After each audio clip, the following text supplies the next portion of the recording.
Rolling. This is Mr. Ben rolling a ball.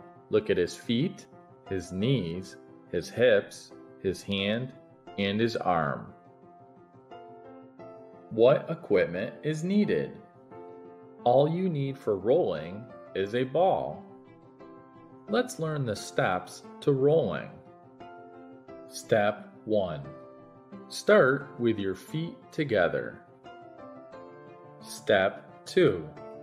Step with opposition. If you're holding the ball with your right hand, step with your left foot.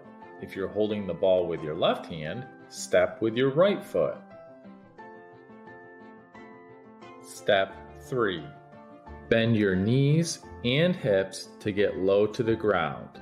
The lower you are, the better your roll. Step 4. Swing your arm in a tick-tock motion, back behind your body and then forward. The further back and faster forward your arm moves, the faster your roll. Step 5. Let go of the ball close to the ground.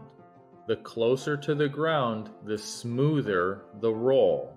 You do not want the ball to bounce when you roll. Step 6. Follow through to your target. When you roll the ball, after you let go, your hand should continue forward toward the target. Time to combine all the steps together. Here are all the steps for rolling. Ready? Let's go through the checklist. Feet together, step with opposition, bend knees and hips, arm tick-tock, let go of ball close to ground, and follow through to target. And that is how you roll.